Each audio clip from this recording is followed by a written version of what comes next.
कपड़े ठीक कर लो मेरी जान, मैं जा रहा हूँ, कल मिलते हैं। घर से निकलने की जितनी जल्दी उसे होती थी, शायद ही किसी को होती होगी।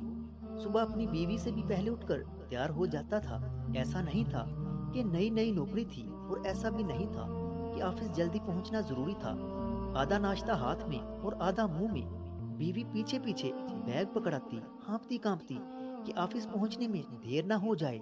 लेकिन वो नहीं जानती थी कि ये सब ऑफिस के लिए नहीं था।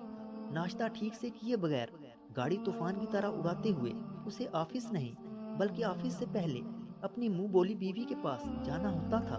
हाँ, वो नाजायज रिश्ता जो पिछले 1 साल से कामयाबी से चल रहा था। पहले जान पहचान, दोस्ती, और अब गुनाह की मोहब्बत। सलीम ने अपनी बीवी और रीमा के शोहर से छुपके ये ताल्लुक बना रखा था, और ये रिश्ता अपनी सारी हदें पार कर चुका था। रीमा का सुबह मैसेज आते ही ये घर से निकल जाता था। वो चला गया है, आ जाओ, और ये उड़कर वहां पहुंच जाता था। रीमा उसे सजी संवरी और खुशबू से नहाई हुई मिलती थी, और ये सलीम की ख्वाहिश थी कि मैं जब भी आऊं तो तुम मुझे हमेशा तैयार नई नवेली दुल्हन की तरह मिला करो। उसे अपनी बीवी की तरह उजड़ी औरतें पसंद नहीं थी, इसीलिए रीमा उसे दुल्हन बनकर मिलती थी।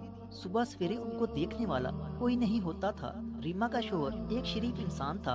उसे पता ही नहीं था कि उसकी नाक के नीचे ये लोग रोजाना मिलते थे, और उसकी बीवी भी उखड़ी उखड़ी रहती थी। उसे ना कोई शक था और ना ही कोई फिक्र, इसलिए ये दोनों अपने हराम रिश्ते में आगे बढ़ते चले गए। ये मुलाकातें पहले हफ्ते में एक बार और फिर रोजाना होने लगी। अपनी बीवी को ऑफिस का कहकर ये रीमा से मिलने चला आता था, और 2 घंटे गुनाह के बिस्तर पर गुजार कर ये अपने ऑफिस चला जाता था। सिलसिला यूं ही चलता रहता। अगर एक दिन वो तबीयत खराबी की वजह से पलट कर ना आता, रीमा के घर से निकलकर ऑफिस जाते हुए उसे सर में शदीद दर्द उठा, और उसने ऑफिस जाना कैंसिल किया और अपने घर की तरफ चल पड़ा। उसने दरवाजे पर दस्तक दी तो दरवाजा खुला हुआ मिला। दरवाजा खुला है, क्यों? वो हैरान परेशान अंदर आया तो बीवी उसे कहीं नजर ना आई। अंदर से कुछ आवाज आई तो वो बेडरूम की तरफ जाने लगा।